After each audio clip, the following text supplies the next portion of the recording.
আমরা ভাতা চাই। হ্যাঁ, আমরা ভাতা চাই। শিক্ষা না, দরকার নেই। স্বাস্থ্য সেটাও প্রয়োজন নেই।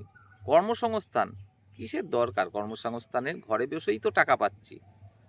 তাই আমাদের সেদিকে তাকানোর দরকারই নেই। আমাদের ভাতা চাই।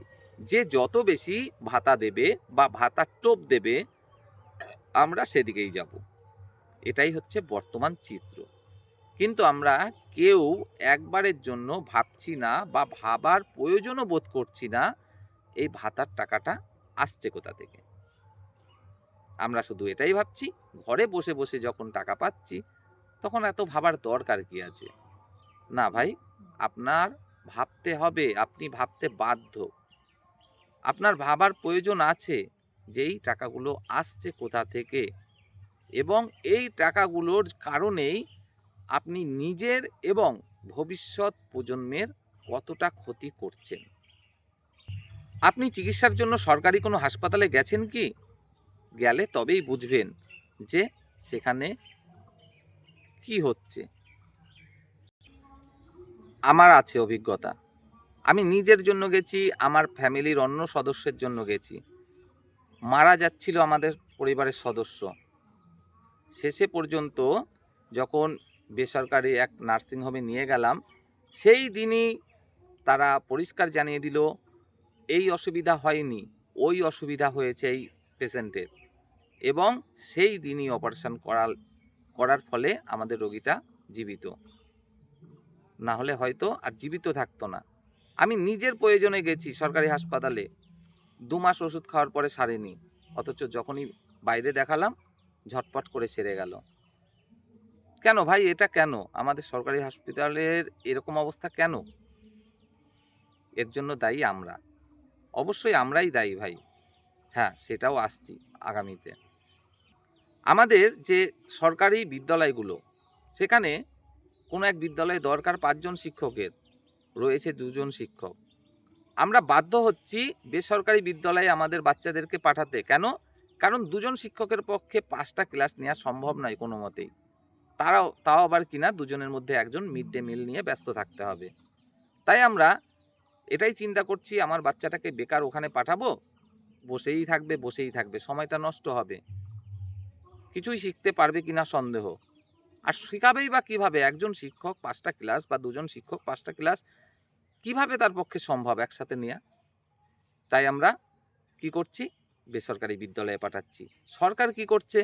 দেখাচ্ছে না আমাদের এই বিদ্যালয়টাতে ছাত্রছাত্রীর সংখ্যা খুবই কম, আচ্ছা এটাকে বন্ধ করে দেওয়া হোক, ছাত্রছাত্রী যে কটা আছে পাশের বিদ্যালয়ে পাঠানো হোক।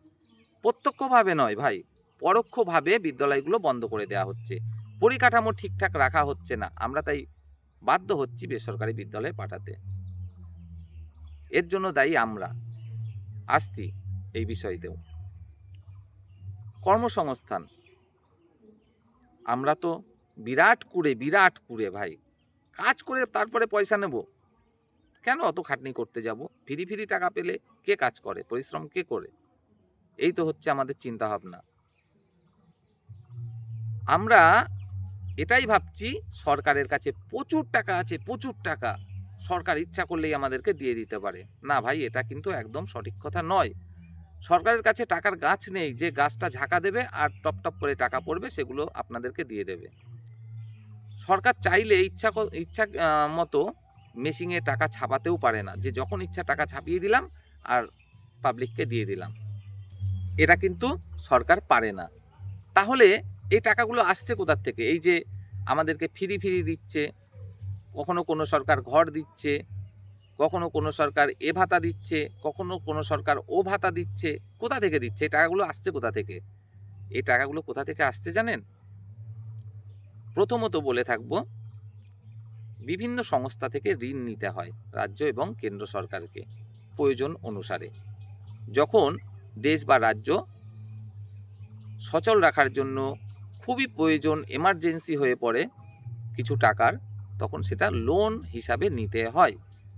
যদি কেন্দ্র সরকারের কথায় আসি, তাহলে বিভিন্ন দেশ থেকে বা বিভিন্ন আন্তর্জাতিক সংস্থা থেকে লোন নিতে হয়।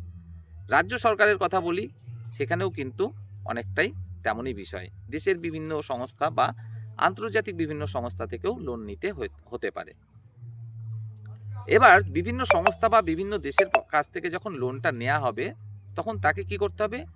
ইন্টারেস্ট সহ কিন্তু শোধ করতে হবে। শুধু তাই না, তার সাথেও অতিরিক্ত অনেক সুযোগ সুবিধা তারা কিন্তু নিয়ে থাকে।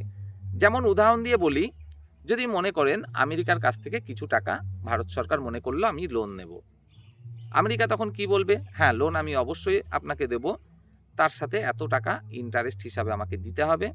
শুধু তাই নয়, আপনি এর পরে যত তেল কিনবেন সেটা আপনার ইচ্ছামতো রাশিয়া থেকে, সৌদি আরব থেকে, ইরান থেকে কিনতে পারবেন না, আমার থেকে তেলটা কিনতে হবে। সেখানে খরচটা তো আমাদের একটু হলেও বাড়তে পারে তো, তাই না?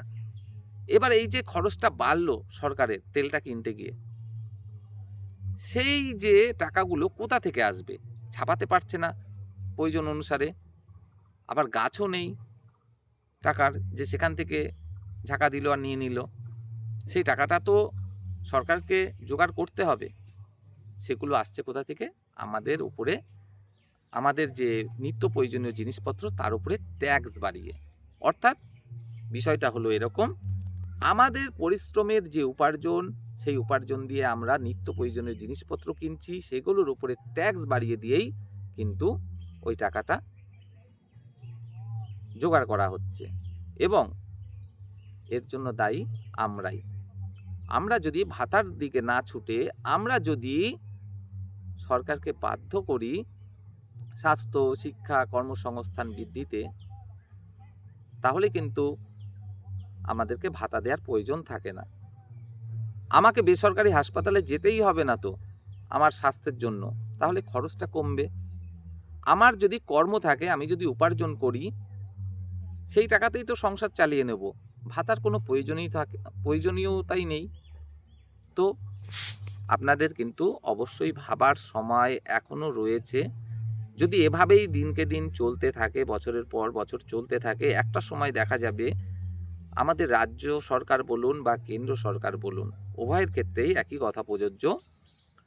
ঋণের দায়ে ডুবতে ডুবতে এমন ডুববে যেখান থেকে কিন্তু আর ওঠার সামর্থ্য থাকবে না। যেমন পাকিস্তানের দিকে একটু তাকিয়ে দেখুন, বিমানবন্দর বিক্রি করে দিতে হচ্ছে বা লিজ দিতে হচ্ছে, ওই জায়গা, ওই পোর্ট লিজ দিতে হচ্ছে, দেশের উপর দিয়ে অন্য কোনো দেশ রাস্তা করে চলে যাচ্ছে জায়গা লিজ নিয়ে নিজের ব্যবসার উদ্দেশ্যে, এগুলো করতে হচ্ছে। এগুলো কিন্তু আমাদের উপরেও আসতে পারে। তাই সরকার অবশ্যই ভালো কিছু করে দেখাক, এটাই আপনারা দাবি করুন, যেখানে মূলত স্বাস্থ্য, শিক্ষা, কর্মসংস্থান থাকবে না কোনো রকম ভাতা।